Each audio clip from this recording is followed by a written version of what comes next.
Welcome to the fourth edition of the Fraser Rice Podcast. We're lucky enough today to have Steve Wilamowsky. He's a bankruptcy attorney at Chapman and Cutler. Today we're going to be talking a little bit about the bankruptcy world in general and some of the interesting trends that are happening in the space. So Steve, welcome aboard. A pleasure to be here. Thanks for having me. So we both went to law school and we both became lawyers at one point. I jettisoned that trail ultimately, thanks to me. Wondering, first of all, how did you get to go to law school? Was that something you wanted to do early on? Yeah, I kind of felt it was something I wanted to do early on. It's like a lot of people who feel like they write pretty well and are pretty good at running off their mouth. Somehow they think that law school might be a good fit, and I was just one of those. Nice. You know, I had always had an interest in law and politics and that kind of thing, so it dovetailed well. And I thought I wanted to be a litigator because I think most people who come into law school think they want to be litigators because that's what they see on TV. And wanted to see what it was like, thought I might want to clerk, and I took a basic bankruptcy course at NYU Law School, not because I was particularly interested in bankruptcy, but because NYU is well known for its very strong offerings in bankruptcy, and I figured, hey, it might be a good idea to take a basic course as part of, you know, just having a good grounding in knowledge of the law generally. And when the professor mentioned that one of the bankruptcy judges downtown was looking for an intern, I thought it might be, you know, during the semester, I thought it might be a good opportunity to see, hey, you know, it's a federal court, you know, maybe I would want to do a clerkship. Maybe this is a good way for me to see if I in fact want to do a clerkship, see what's going on in a federal court. So how does one get a clerkship like that? How did you know once you got it? How did you get into it, and where did the interest really tip itself off? I don't think I was a typical case. Typically, one might apply the way they apply to for any federal clerkship. You send in your applications with your letters of recommendation, et cetera. In this case, because I had started interning in the bankruptcy court, one thing led to another, and they were offering there was a fellowship that was being sponsored by one of the large firms to work that summer in the bankruptcy court, and you'd get paid by the law firm. And so I applied for that, went down. There was this panel of people who interviewed me. One of them was a bankruptcy judge, Judge Abram at the time, and she asked me about my transcript. And I told her, well, you know, she asked, what does it look like? And I said, well, you know, it's got some A's, some A minuses, a couple B pluses. Then I said, I got one C. And she said, well, what course was what topic was that you hate so much that you got a C?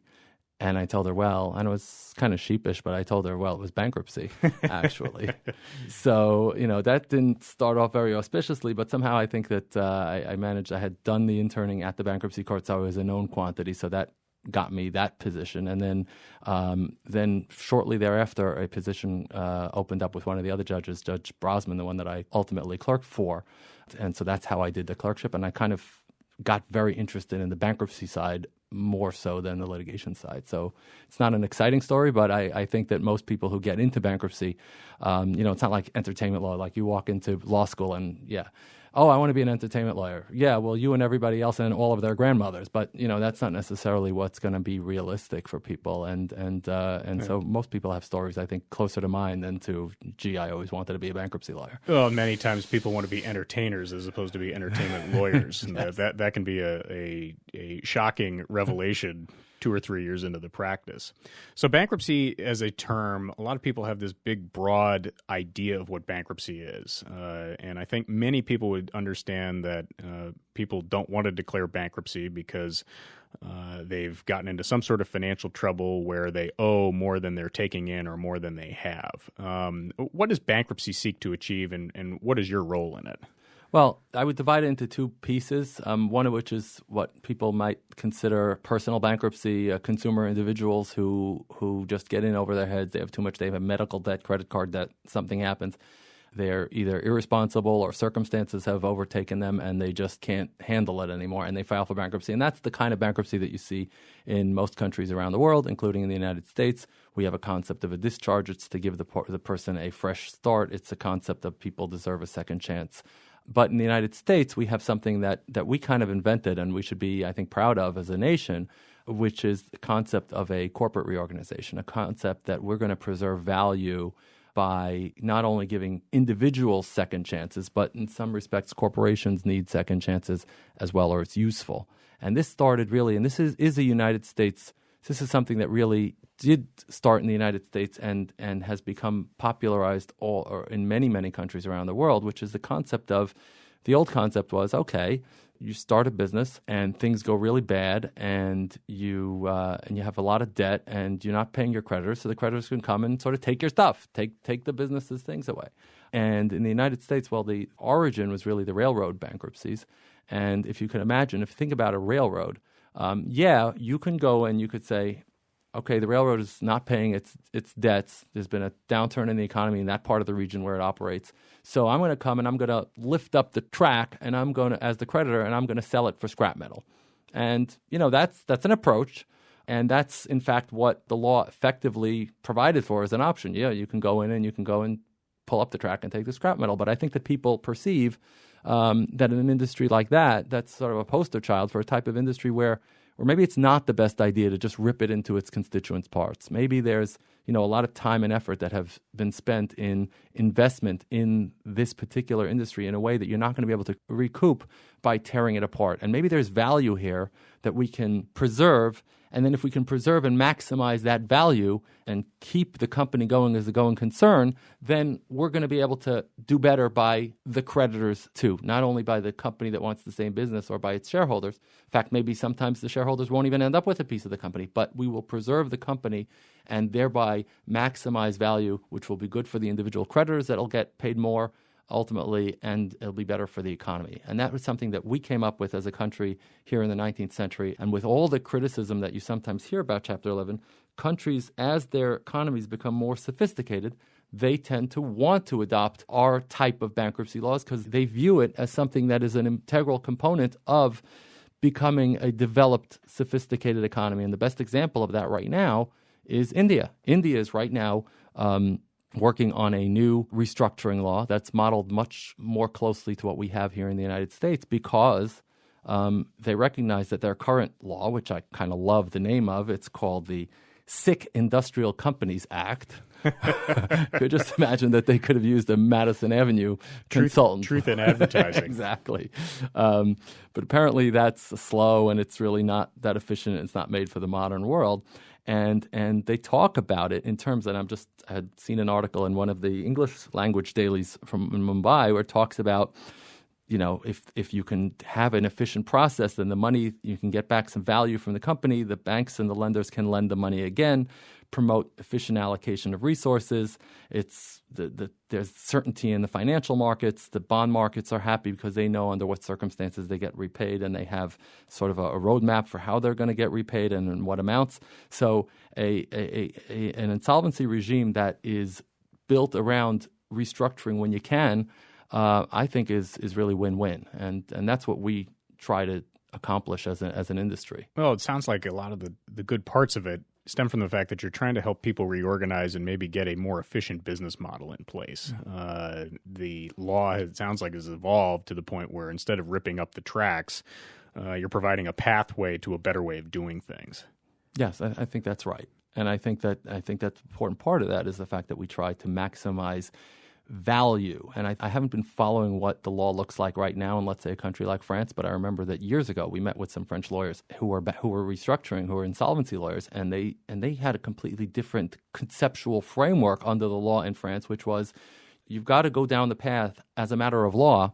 Legally, you're required to go down the path that's going to end up preserving the most jobs now rather than what's going to maximize the value of the company. And I think a lot of people recognize that that's ultimately a really bad way of trying to do business because that company is not really necessarily being fixed in a way that it needs to succeed in the long term. If you're only looking at short term, what's the fewest amount of people I have to lay off?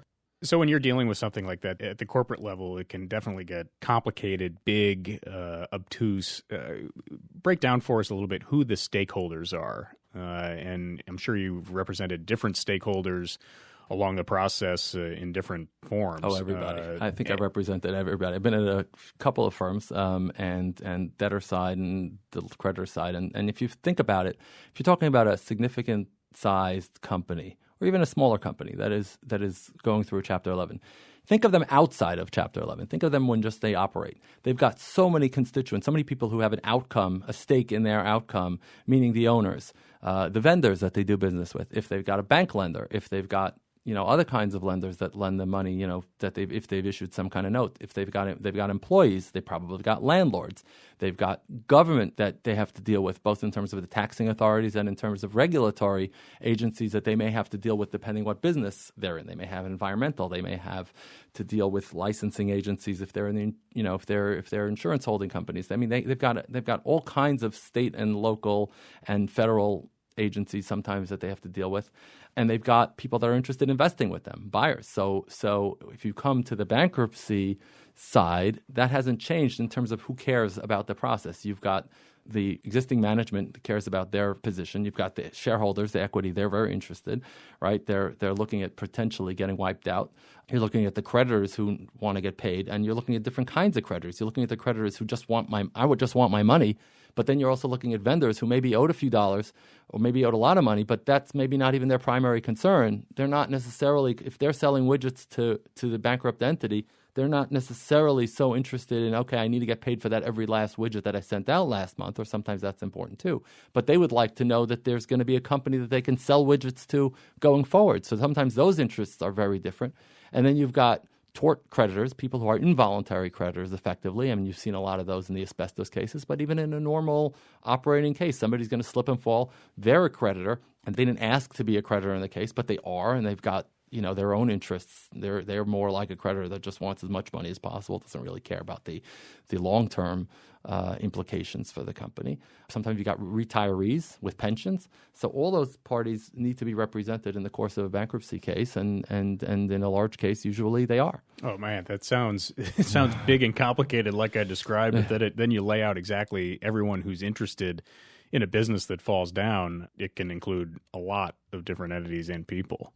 Yeah, and depending on what kind of an industry it operates in, then some of this subset of the group might not be as active as you would otherwise see if it was different industry. So there's some industries that are lightly regulated. The government's going to have taxes usually have a priority. The debtor's plan, if it has a plan of reorganization, will propose to stay current on the taxes, and the government will have very, very little interest. But in some cases, the government is extremely interested where there are environmental implications, or where are the implications for antitrust, because it's the only other entity that exists besides, the one that there'll only be one left if this one goes under. So the government will have a lot of say in terms of what kind of transactions you can do. If you selling out to your competitor, well, that's going to create antitrust issues. I mean, it really runs the gamut. I would say that having worked at large firms, the only lawyers that we didn't interact with probably in the corporate reorganizational aspect was maybe the trust and estates lawyers, because they tend to deal with individuals. Right. But the tax lawyers, the environmental lawyers, corporate obviously for all the transactions that we need to do, litigators because people fight over claims and people fight about fraudulent transfers trying to get money into the estate. I can't really think of another department within a bigger firm that you might not call upon, whose expertise you might not call upon once in a while if you're a bankruptcy lawyer. So for many people, they look around and they say, geez, the business and the economy and the economic climate seems to be robust. Are there a lot of companies that are going down and that get in trouble? I think in our experience, we would say, sure, people get in trouble all the time. It may not be an economic phenomenon or a trend for companies to go down, but certainly mismanagement can cause companies to go down. Some of the industries that I think that have done well lately, it strikes me that you don't hear a lot about bankruptcies. Right. The tech industry, for instance, and maybe the sort of new age internet companies that seem to have done really well. That seems to me to be an area where they've done so well, but the valuations are now starting to get what I would think of as ridiculous, and that the terms under which they're funded are starting to get a little ridiculous as it relates to sales. What are you seeing in that space? Well, that space is interesting. I mean, you just saw San Jose, California. I don't know if you saw last week, Bloomberg came out with a report that San Jose, California ranked number one in terms of highest output per resident. So that's like supposed to be a proxy for productivity at over $100,000 per resident.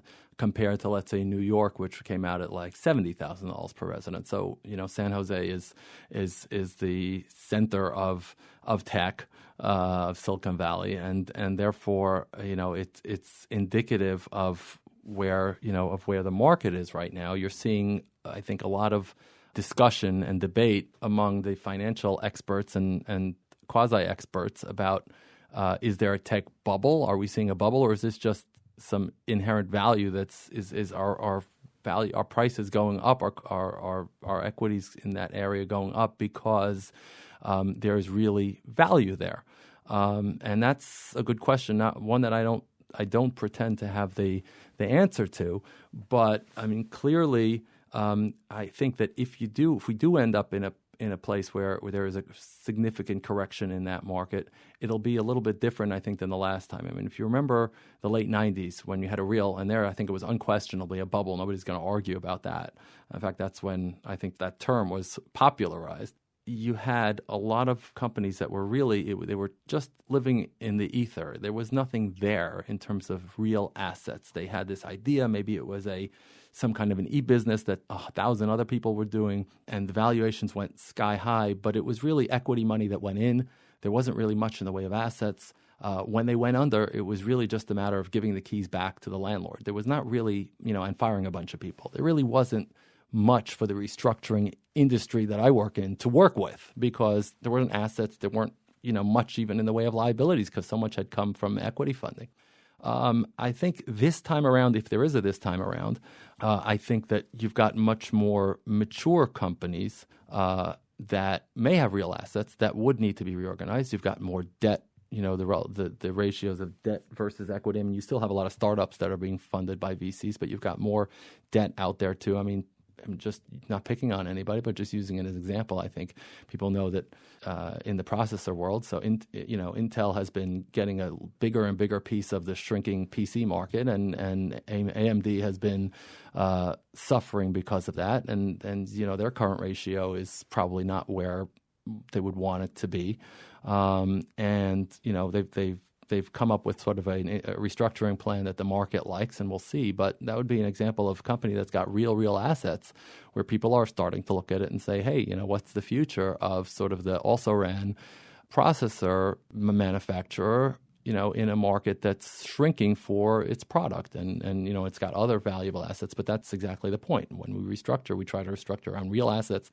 They're real, and it's a real business, but it's just not enough to support the level of debt that exists now, either because of some bad decisions that were made or because of fundamental changes in the market. And therefore, we've got to get the debt right-sized and rationalized, and then we could have a business going forward. No, it sounds like that also compared to the late 90s, I mean, there are cash flows associated with these businesses. They're generating income at a better or different rate than maybe they were back then, at least as a theme. Yes, certainly in some segment of the market, that's true. You've got a mature segment of the tech market, and then, of course, you've still got what they call the unicorns, right, which are these billion-dollar non-public companies, and who knows if they're really worth $1 billion because they're non-public, right? So, right. And they don't really have much in the way of revenue, and you're just talking about growth, but you're talking about growth rates from little tiny places that they're starting with. So it's really easy to double your customer base when you had 2 customers last week. So that's right. So it'll be interesting to watch. There are those that think we've got a bubble in that area. The only thing I would say is I don't know if it's a bubble, but I think that if there is one, then there will be more for us to do on the restructuring side than there was. That's exciting. 15 years ago. It's you don't like to profit out of others' misfortune, but it's a need that needs to be fixed. So we talk about handing keys over to landlords just a second ago in the tech world. If you're a New York City resident or live around New York City, you've seen the development, you've seen just the pace of building that's going on. Where does bankruptcy fit in for the real estate market?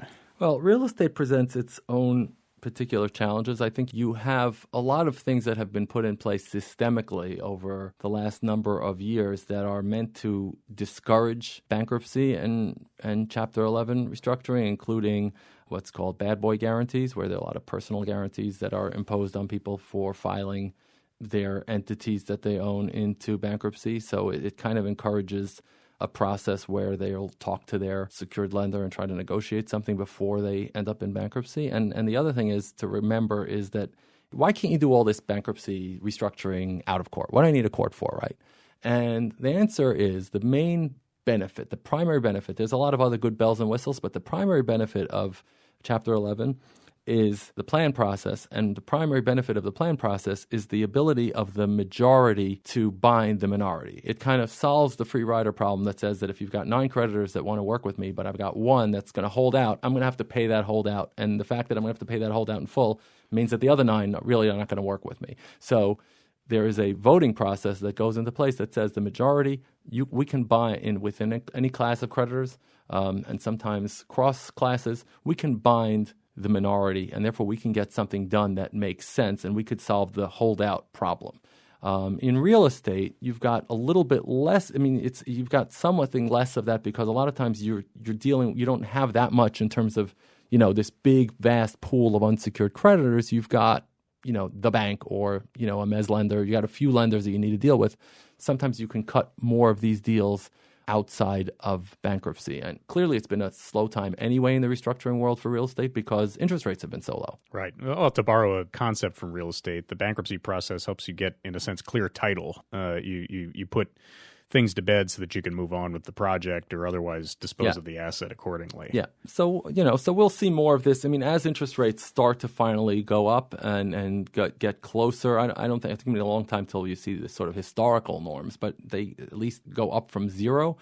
I mean, it's clearly been putting some air into the real estate market because the fact that interest rates have been so low, because, if I can, I'm exaggerating a little bit, but if you want to sell me a real estate project on a non-recourse basis and lend me the money to do it, I'll pay whatever you want for that asset, right? Absolutely. So I think clearly, you're gonna see, people that I talk to in that industry feel, well, maybe we're not there yet, maybe we're getting there, but there is a growing recognition that this is sort of not, that there's some element of here that's not fundamental in terms of where the pricing is. Right.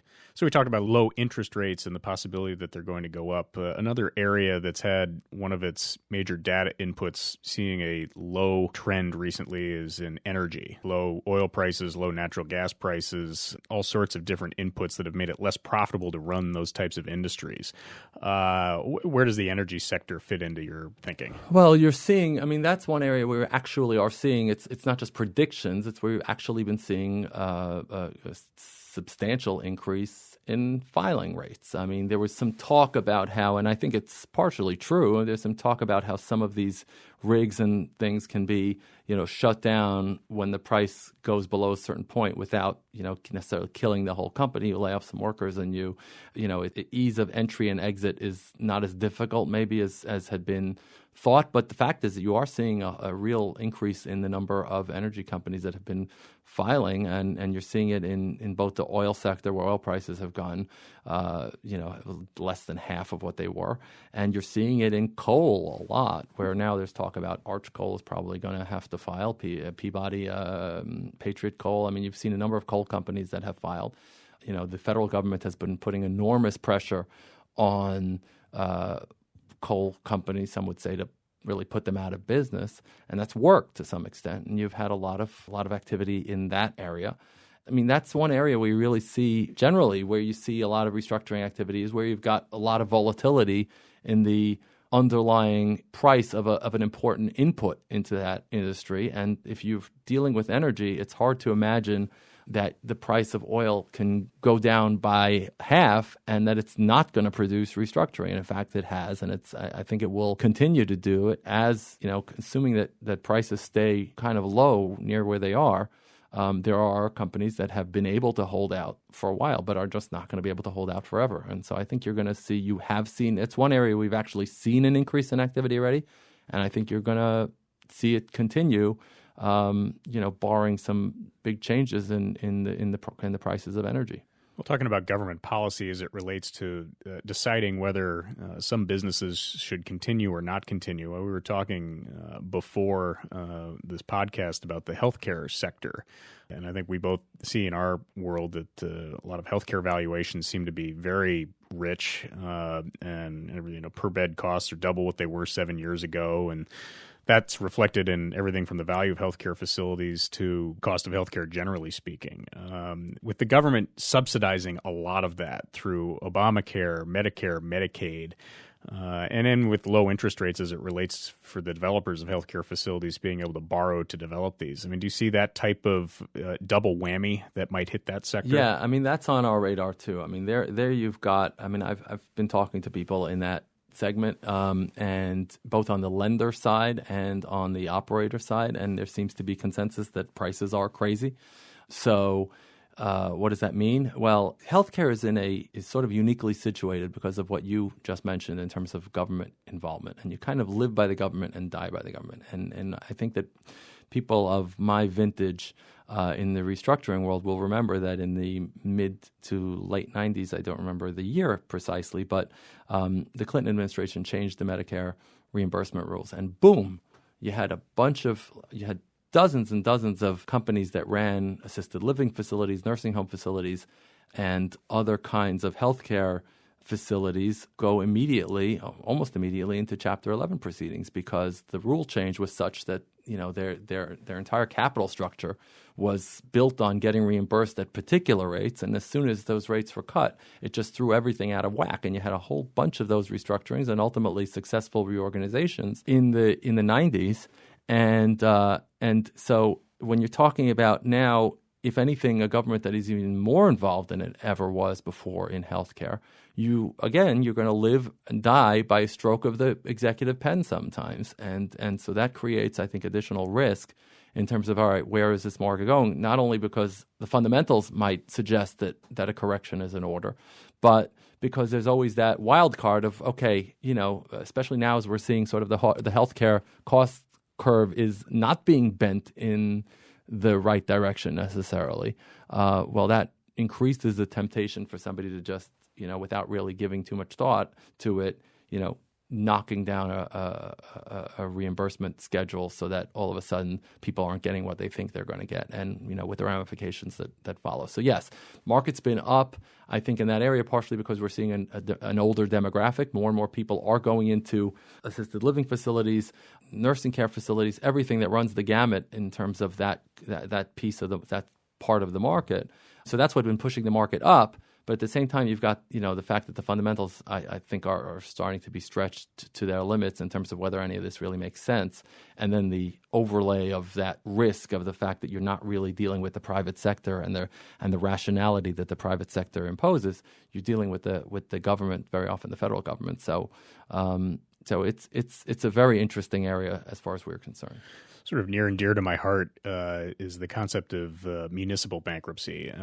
In my world, I have to advise clients as it relates to the quality of their bonds that municipalities issue in order to raise money for certain projects. And we see a lot of different things where a lot of headlines, whether it's Puerto Rico or Detroit, where the finances of various municipalities or cities, even states to some degree, are called into question, and people worry that the creditworthiness of the bonds that they purchase might be under attack.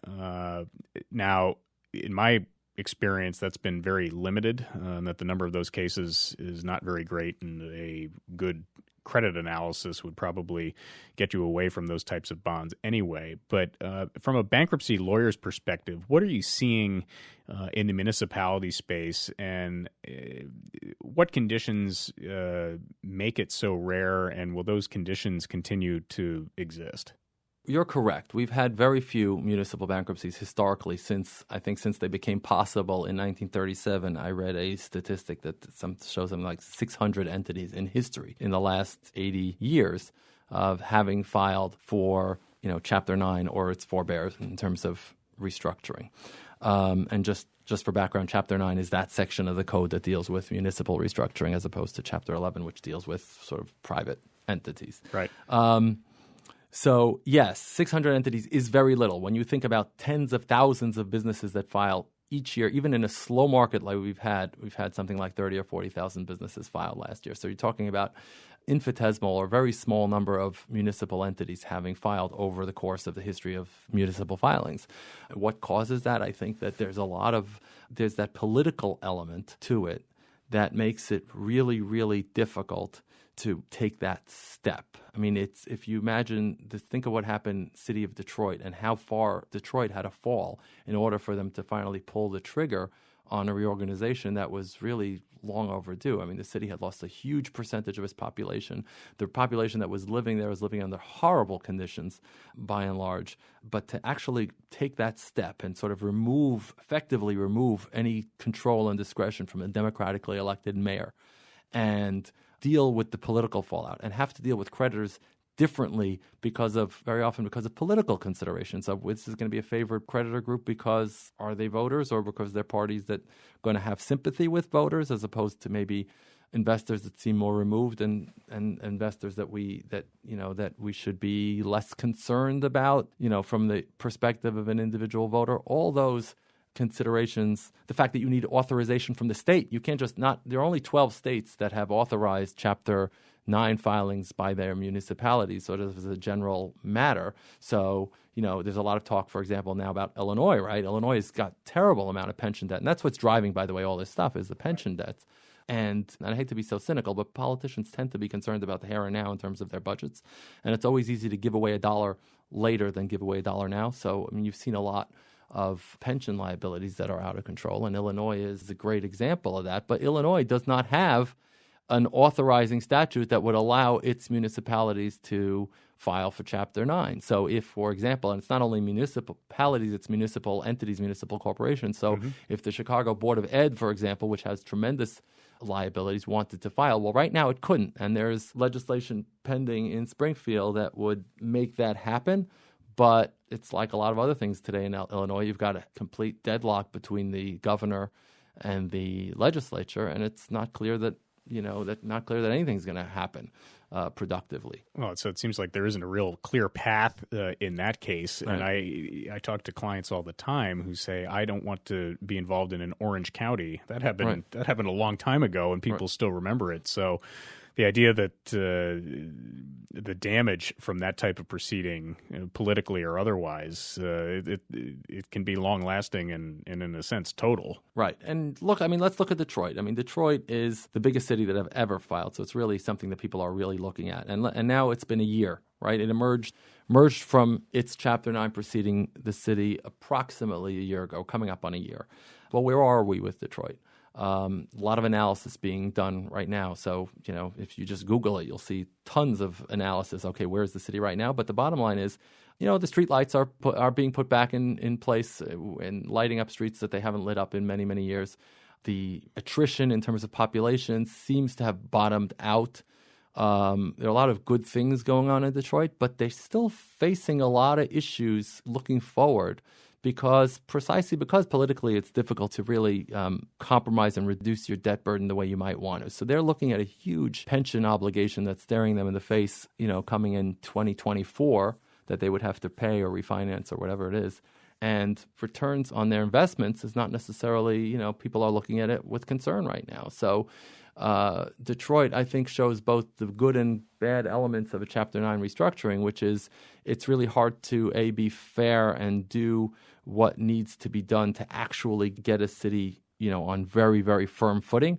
But on the other hand, sometimes, in the case of Detroit, the city was in such bad shape that sort of anything where it was going to get a relook and people were going to pay attention to it and there was going to be reinvestment, sort of anything was an improvement. And there has been some improvement, but there's real questions for the longer term. Well, having just been there and hearing some stories about Dan Gilbert getting in and helping to reinvest in the community, they're nice green shoots there. Right. But is that going to be in place fast enough to replace the structure that Detroit was operating under? So in a sense, it seems like Chapter 9 has been a good, useful tool in terms of getting Detroit to another level or another place where it can deal with its debits. But is the economy that's underpinning it going to grow fast enough in order to make that business model work again? I mean, the income tax base is still very concerning there. It's low. And how are you getting at people? You need a lot of people to move in. And taxes are fairly high still. It's not like they've given, they've created these special zones where maybe you're going to get special particular benefits for people who come in. But in terms of the income tax burden, that's high. you want to increase your tax base. There's some talk now about trying to impose some kind of a commuter tax in order to lift up the income tax receipts. But people who come in to work in Detroit, that might be really counterproductive because unlike, let's say, Manhattan, New York City, which kind of lived with a commuter tax for a long time, Michigan has got a lot of other options in terms of suburban Detroit where businesses will and have located. So, you've got Southfield, for example. You've got a lot of other Bloomfield Hills. Exactly. Plenty of options. Exactly. So if you impose a commuter tax, I'm not sure that that's the answer. In fact, that may serve to wither your tax base even further. So the real issue I see in Detroit is, how do you get back to that? You've got to rationalize your entire city government to reflect the city that you have now, right? Not the city that you used to have. Because no matter how well-intentioned you are and no matter what you've done to try to improve things now, you're not getting back that manufacturing mecca of the 50s. It's not coming back. So what are you doing to recognize the fact that your tax receipts may never be what they were? And just on pure population basis, they've got 600,000 people, and everything was built to service 2 million. Right. And they're not going to get to 2 million very quickly. Including the sheer real estate. It's a huge city geographically. Right. One of my pet theories is that maybe they should divide it into 4 parts and pick one of them for redevelopment and then figure out another use for the other Apple 3 orchards, quadrants. I don't You're know. right. No, exactly. Green energy. So I read something in DealBook recently. The headline was essentially, "Is Chapter 11 dead?" And we've talked a little bit about many reasons why it isn't dead, but it seems to make the case that reorganization is more difficult than it has been in the past, and there's just a lot of expense associated with it, and why bother? What do you think about that? It's in DealBook, so it's effectively mostly it's read on the internet, and it's to some extent that headline was what they call clickbait, I think. Right. I think that, yes, bankruptcy is a process that has been evolving and changing over time. And one thing that people have recognized, or the industry has recognized, is that maybe it's a good idea. There's a stigma associated with bankruptcy, especially if you're in a type of a business that has a lot of interaction with the public, with the general public. You don't want to be in bankruptcy that long. And maybe one way to maximize the value, as we talked about at the beginning of our conversation, is maybe let's try to sell this company not in pieces but as a going concern, and then we can fight over the money that comes in. So what we call the 363, which is the section of the bankruptcy code, the 363 sale process, yes, that has become much more popular, and that has shortened the length of restructuring proceedings, so you can get a sale done fairly quickly, hopefully save those jobs and save a good business, and then just, like I said, fight over who gets the value. So that certainly has been, over time, has resulted in shorter Chapter 11 proceedings, and that's probably not a bad thing. There is a risk of sometimes not tying up all the loose ends, but overall, it's what the market has chosen, and it's not necessarily bad. So, to the extent he's making that point, yeah, he's correct about that. But in terms of some kind of look how slow things have been in the last number of years, and this is some kind of indicator about how it's never coming back, I think that it's really hard to make that kind of an argument because you're not how do you control for the variables, which are huge variables, which is that money's been free for quite a while now. You've been looking at 0% interest rate. You've had a declining interest rate environment forever, and therefore, it's really easy to sweep a lot of problems under the rug and solve a lot of problems when you can borrow and refinance in ways that you might not be able to do. And if you can pay current pay interest, for example, your lender would be happy to take current pay interest rather than have to deal with a problem. And so therefore, it's a good way of kicking a can down the road. I can pay, once I'm non-performing, then they know I have to restructure if I can't pay anything. But if I can pay something, if I can pay at least the interest, then yeah, I'll amend, what they call amend and pretend, and I will deal with it another day. So I think that you've got the interest rate environment, you've got default rates that are really low from an historical basis. And to be able to look at that and then say, okay, this means that this is never coming back, he may be right, I guess. Could be. I don't think so, but it's. I don't think so. I don't think so, but how could you tell? I mean, it's just with this not normalized interest rate environment and not normal economic environment where you've had kind of this kind of tepid growth. Tepid growth. This is a point is an interesting point which is that tepid growth is not exactly a good formula for producing a lot of restructuring work, because the two alternatives are much better in terms of the restructuring environment. If you think about a weak market, if you think about a declining market, if you think about a recession, well, then you could understand how that would lead to restructuring work, right? So because you've got, let's say, a housing market goes down, and all of a sudden the guy who was selling appliances and had this chain of retail stores that was selling appliances, people aren't buying new washing machines to install in the new houses anymore. Well, that would be a problem we need to restructure. On the other hand, if you've got a lot of growth, well, that's really also very good for restructuring, because if a lot of new businesses are being started, then just sort of the way the world works, a certain percentage of businesses fail and a certain percentage of expansion projects fail. And so that produces a lot of restructuring work. And it's sort of this area where you've got sort of bumping along type of tepid growth that really is not that great for restructuring. And that's exactly what we've seen. And then you couple that with the fact that the last sort of real uptick, let's call it, in restructuring work, which was the Great Recession and the crash that we saw in 2008, 2009, was really not typical or normal, in the sense that normally if you have a sort of a regular downturn, one that's not as extreme, you've got a lot of companies that need to be restructured. And at that time, there was so much fear in the market that a lot of companies that could have been restructured instead ended up liquidating. And the result was, therefore, that you didn't have as many restructurings, and you didn't have as many restructurings with long tails as you might normally see. So we normally see, okay, you have got a downturn, and then the tail on that in terms of restructuring work can last a long time and can take you almost until the next downturn.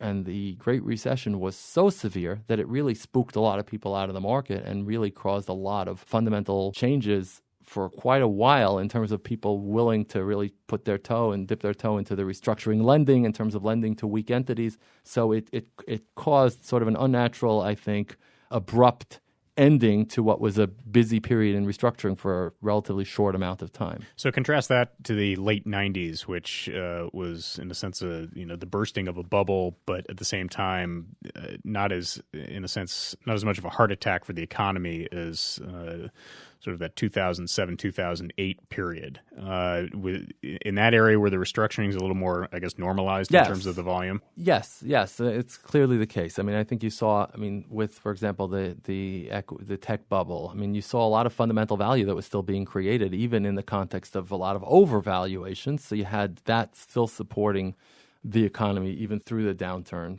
And you had it was actually a more favorable environment for retail restructurings as well. That's one thing. It was easier for retailers to restructure in those days because in 2000, one of the changes that was made when the bankruptcy laws were changed in 2005, and this I would say, so retail is probably the only one that was really affected, in a deal book article sort of fundamental way. It's become more difficult for retailers to restructure.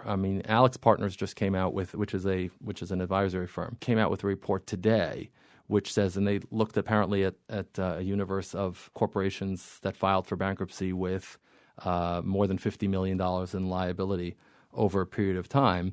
Since 2005, changes to the bankruptcy code, 55% of all retailers filing for Chapter 11 ended up in liquidation, versus 5% for other businesses. Oh, wow. So, one of the things that you used to see that you don't see anymore because of the changes to the law is, well, now the law is, there was some concern beforehand that landlords were getting hung out to dry. And why was this the case? Because if I was a retailer and I had, let's say, 200 stores, and now I face financial distress, my sales have gone down and I can't support my debt burden, I want to go into bankruptcy, and I want to see, well, now I've got this restructuring plan where I'm going to build 5 new stores and I'm going to cut down 35 of my weakest performing stores, and I'm going to have, instead of 200 stores, I'm going to have 170 stores.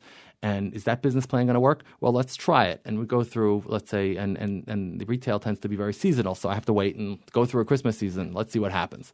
Well, maybe that didn't work out so well, so I'm going to hold on to my leases. I'm going to keep paying them, but I'm going to cut, okay, plan B. Plan B is let's cut another 40 stores down. And then maybe, if you were lucky, if it didn't end up in a real liquidation, you ended up with a core group of, let's say, 100 stores that was able to be the basis of your restructuring, and now you've reorganized and you're going forward.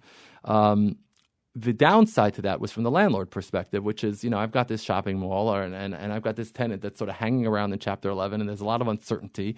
And my other tenants that I'm trying to rent spaces to don't know where my anchor tenant is going to be in 2 years. So we got to do this more quickly. And in fact, and that's a legitimate concern, there's no question about it, but in fact, when they changed the bankruptcy code in 2005, that's really one of the key changes that they made. Everybody's familiar with the individual bankruptcy changes, where they made it harder to be an individual consumer who has a lot of credit card debt and sort of wants to make it go away. They made it tougher for them, but people are less aware of the changes that were made in terms of corporate bankruptcies, and probably the biggest one relates to this concept of commercial real estate, which is that debtors get now very little time to decide whether or not they're going to assume the lease, a particular lease. Okay, I'm taking on responsibility for this, hell or high water, effectively, or am I going to jettison this lease because I don't want it? So it's harder. So if you got to make that decision now, you don't have the luxury of, let's see if the business plan works through Christmas anymore. So you're seeing a lot more in terms of liquidation rather than reorganization, I think, particularly in retail. And if there was an industry in which the Deal Book article, I think, was most correct about, I would say that that's retail, in the sense that there have been some fundamental changes that probably should be addressed if there were going to be some further changes to the bankruptcy code, to make it a little bit easier, at least for the retailers to restructure, maybe try to draw some kind of a balance. But I think that there hasn't been a lot otherwise that has occurred to make companies, fundamentally unreorganizable. I don't think that's a word, but close enough. We all get it. A quick question to get back to the individual or the consumer. Yeah. One of my thoughts is that the change in law that made student loan debt not dischargeable through bankruptcy, mm-hmm. I think that in many ways that's very harsh, and I think we're starting to see economic conditions where people don't have as many options because of the student loan debt. And if one of those options used to be bankruptcy but isn't now, that creates a real problem, and that the economy is going to be dealing with a workforce that's going to be burdened by debt, especially in the student loan area, to the point where if they made mistakes in the choices they made as it relates to the type of education they took on, and it doesn't yield a job or any sort of income, but they're not able to reorganize their own effects to be able to try to make a new start of it. Is that an area of reform that makes sense, or am I misreading that? No, I don't think you're misreading it, in the sense that there's a real problem. On the other hand, of course, the issue, and there are some circumstances under which student debt can be discharged if it's difficult, but undue burden. Basically, I thought I was going to be the next Perry Mason, and then I somebody lost their voice box or something. The fundamental changes that can get you out of student loan debt. But in general, you're right. But the countervailing problem, of course, is that who's going to lend to a student who can go out the next day? Student by the nature of that demographic, doesn't really have much, if anything, in the way of assets. So they don't have, they don't have a credit record and they don't have assets. So who's going to lend to them if the debt is dischargeable? So that's the countervailing problem. And I think that the answer, and maybe I'm veering into politics, but I think the answer is to sort of change the paradigm in terms of how we make getting an education possible or affordable here in the United States. And I think that over the years, what we've done is we've allowed tuitions to go as high as we want them to go, as high as they can go, right? Because don't worry, we're going to lend you the money to go to school, so don't worry about it. You can go wherever you like because we're going to lend you as much money as you need. Well, you are, but then I got all this debt, right? Whereas if we try to focus more, okay, what kind of things can we be doing to bring more responsibility to the people making decisions, impose more responsibility on the universities, so that college becomes more affordable proposition in the first place in terms of the cost, rather than, okay, it's going to be really expensive, but don't worry, we're going to lend you the money. That's like, okay, supporting a bad drug habit. I'll lend you as much money as you need. Don't worry about it. You'll come back. Right? I mean, it's not a good idea.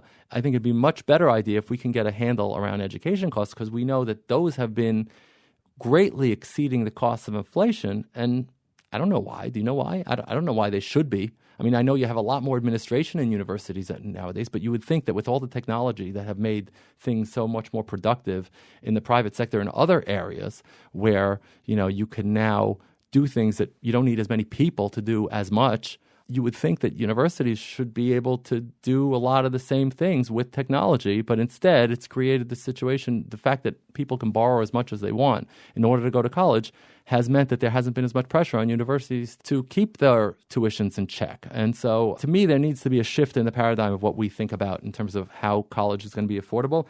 Can the bankruptcy code be part of that? I think so. I think that there is a place for the bankruptcy code in that discussion. But again, you've really got to balance. You want those private sector lenders to lend. And if it's going to be the federal government lending, you've got the same issues because, otherwise you're just if you're just going to let everybody discharge, then you're going to keep blowing whatever budget you've established for those loans. So the federalizing the loans doesn't make the problem easier. Yeah, I mean, Mark Cuban says that college education seems to be the next bubble in his mind. Yeah. And in a sense, I agree with it. The part that I take from the conversation you just had there that I think is interesting is, I think we have to reevaluate what the college education is for. I mean, many people used to think that high school education was enough to be competitive in the economy, and that just isn't the case anymore. And maybe the metrics for lending to graduate school are more applicable in the current environment. Yeah. But the college lending standards, the kids are too young, the costs are too high, the risks are too great, and maybe that's just got to be a different way to go about it. Yeah, I mean, well, if you think about it, if we live in a society in which there's this concept because of technology that information yearns to be free or should be free, right, or is free. If information is so cheap, how does that square with college, which is you get a lot out of college, but fundamentally you're getting information, right? And how is that getting more expensive, and why should that be, and how is that going to last? How is that going to survive an information age in which information is getting cheaper and cheaper, not more expensive and more expensive? Well, I guess, too, it used to be, and I'm sure my parents and others would say, geez, we sent you to college to learn how to think and to develop judgment. And depending on who you talk to and the type of employees you get and where the youth is today and so on, that's not necessarily given. The judgment and thinking and the rational process are being conveyed in college. That in a sense, it really is just information. Yeah. And is that getting too expensive? Right. Well, Steve, it's been terrific to have you on here. I have learned more about bankruptcy in an hour than I think I have ever had, and I took a class in law school like you did. I want to thank you for being on. It's my pleasure. Thank you very much for having me. It's been a fun discussion. Oh, terrific. And ladies and gentlemen, thank you very much for being part of the podcast. The Fraser Rice podcast will be back within a few months with another great guest. In the meantime, have a great day.